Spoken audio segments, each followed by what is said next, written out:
Africa Content TV. Governor Seyi Makinde, FNSC, DSCG, SSRS, Executive Governor for your state and Vice Chairman Nigerian Governors Forum for his remarks at today's event. Takbir!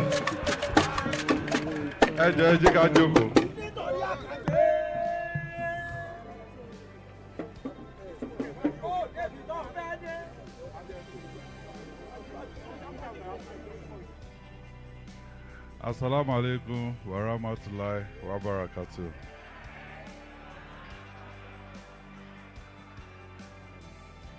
Takbir.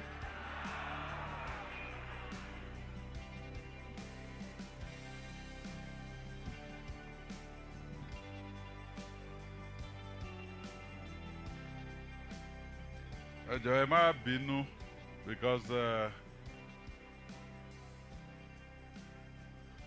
mo ní Security Council meeting ní 1 o'clock. All our service commanders, they are there waiting. Then the AIG zone 11, because 11 ni mo rò pé a bẹ̀rẹ̀ pé tó bá fi máa di 12:30 quarter to 1 ó yẹ ká ti parí. Ṣùgbọ́n àwọn tí wọ́n hánkọ́ kìíní wọ́n sọ̀rọ̀ jù ẹni tó fún wa ní lecture gan lọ.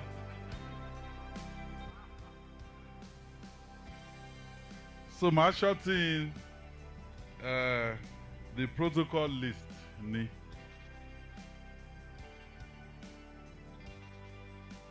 Ṣùgbọ́n few people wà tí ó jẹ́ pé mi ò lè ṣaláì má kí gbogbo ẹ̀yin former deputy governors wa tí ẹ wà níkàlẹ̀. Ẹ jẹ́ n fi His Excellency Ambassador Taofeek Arapaja kí n fi kí gbogbo àwọn deputy governors tó wà níbí, and also àwọn the party officials tó wà níbí, because being the deputy national chairman South fún ẹgbẹ́ wa, mo kí gbogbo ẹ̀yin ọmọ ẹgbẹ́ náà. Mo kí speaker Senator Sumanu, mo kí ẹ̀yin náà, former speaker. Gbogbo ẹ̀yin elders wa àti leaders wa tẹ́ wà níbí, mo kí yín. Ẹ̀yin olórí ẹ̀sìn, ẹ jẹ́ n fi Baba, the Chief Imam of Ibadan land and the Grand Imam of Oyo State, Baba Sheikh Abubakar Agbo Ọ̀tọ́mọ kékeré, láti kí gbogbo ẹ̀yin olórí ẹ̀sìn wa tí ẹ wà níbí. And of course, the chairman of Oyo State Pilgrim Welfare Board, Muslim Wing, Alhaji Hashim Atere, àti gbogbo ẹ̀yin board members tí ẹ wà níkàlẹ̀, mo kí yín. Gbogbo ẹ̀yin tó jọ ń ṣèjọba náà, mo kí yín. Gbogbo ẹ̀yin tó jẹ́ pé in a few weeks, maybe 4-5 weeks, Alhaji àti Alhaja la máa pè yín.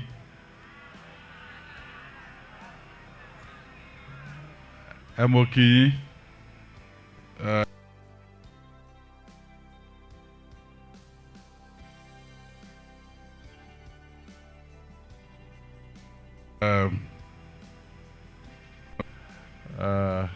Dárúkọ ní kọ̀ọ̀kan, time á lọ. Èmi náà máa fall into the same trap tí àwọn àwé tó ń handle program yìí táwọn náà fall into. Gentlemen of the press, distinguished ladies and gentlemen, about 3 points péré ni màá fẹ́ sọ̀rọ̀ lé lórí. Àwọn tí wọ́n fi oúnjẹ mi tí wọ́n fi bọ́ wa, the lecture, wọ́n ti sọ ìyẹn tó pọ̀ jù nínú ọ̀rọ̀ yẹn. The first thing tí màá sọ náà ni pé the pilgrims láti Ọ̀yọ́ state mo fẹ́ bẹ̀ yín ni wọ́n ṣe sọ ilé àṣẹ ni ẹ̀ ń lọ. Bẹ́ bá ṣe rántí ara yín àtàwọn tó súnmọ́ yín, ẹbí, ọ̀rẹ́ àtojúlùmọ̀, ẹ rántí ìjọba yín náà. Both ní Ọ̀yọ́ state àti federal.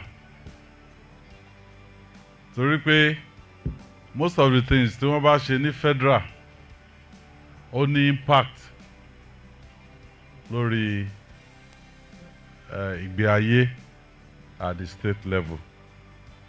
Wọ́n dẹ̀ ní pé ẹni tí kò ní jẹ́ ká jẹun ká yó, a máa ń kọ ká tiẹ̀ náà mọ́ ni.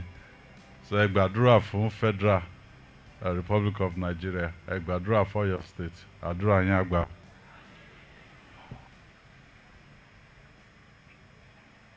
Mo wo gbogbo nǹkan tí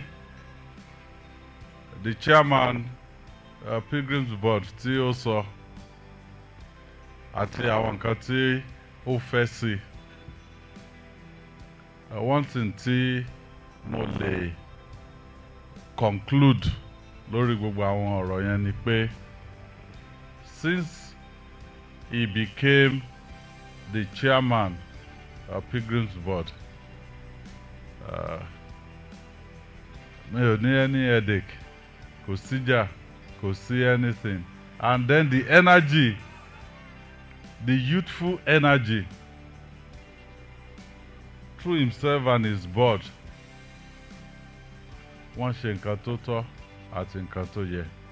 And I look forward to a successful pilgrimage for even this year. So on behalf of all of us, I thank Sheikh Hashim Atere and your people. Thank you for the good work you're doing for our people in Oyo State.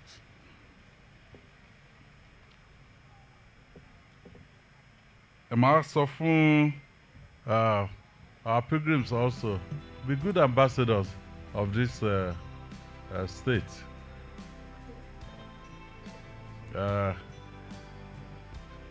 Ó sọ pé òun ti ensure pé ní máa jẹ bọ́gà lọ́hùn yẹn, àmàlà, ewédú, everything ni wọ́n ti ṣètò.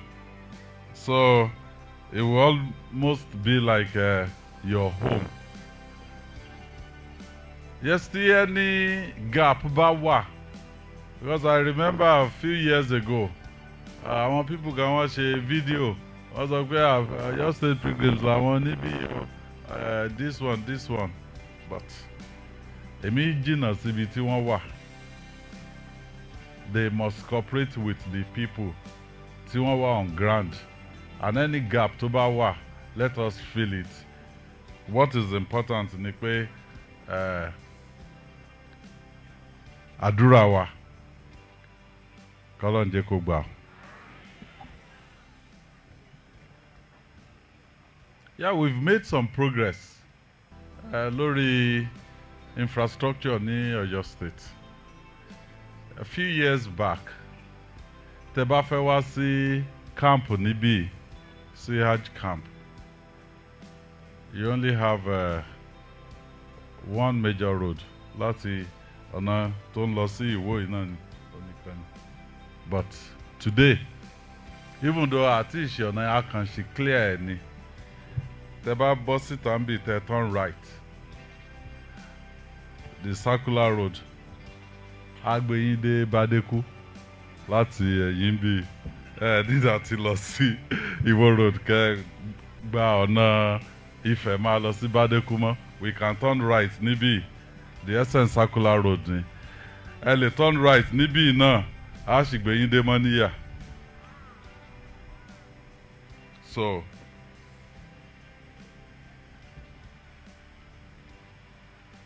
bá a ṣe turn látòrí ọ̀nà tó ń lọ sí Ìwó yẹn, though it's still work in progress. The bridge tí ó jẹ́ ká ṣe this farewell program níbí ní last year, bridge yẹn ti parí. In fact, ọ̀nà méjèèjì, both coming and going, I saw it bí mo ṣe ń bọ̀ nsìn, and then ọ̀nà yẹn náà wọ́n á ṣe kọjá ibi shortly. So I compliment ntí the chairman ń béèrè fún. Ẹ fẹ́ tún mosque ibi ṣe ni, the camp. Ibi tá a dúró sí, my first time coming here 6 years ago, it was very dusty and but now we've made some progress. Wọ́n ti ṣe car park, wọ́n ti ṣe sọ́tọ̀, wọ́n ti ṣe ọ̀nà káàkiri bí kó tó di this time next year á ti complete.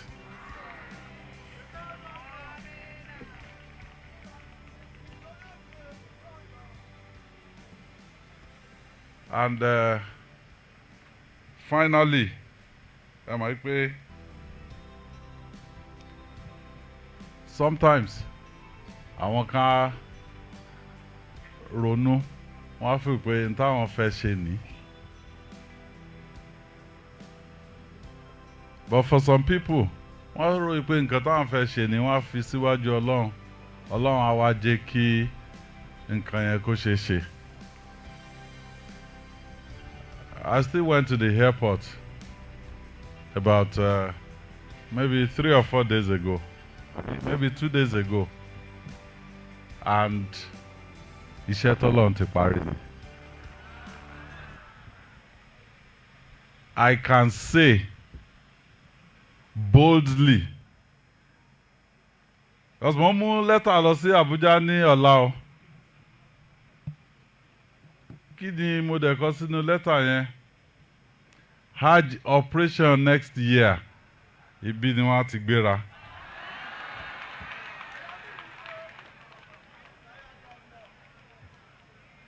Kò ń ṣe pé àkànṣe symbolically o pé ẹ gbéra níbí kẹ́ lọ land sẹ́kọ̀ọ́ kí wọ́n wá ṣe náà ẹ gbéra níbí ẹ lọ sí Jida àbí bẹ́ẹ̀ ni. Ó wù wá lọ́kàn wa, Ọlọ́run ràn wá lọ́wọ́, á ṣojú gbogbo wa. Àní tí Hajj operation next year coming out of airport wa ní Alákíá, ntí a ṣe fún wa náà ni pé wọ́n á post the customs síbẹ̀, wọ́n á post the immigration síbẹ̀. Oh, the regional airport àti international nìyẹn. Ẹ bá ti loud ẹ̀ jù o.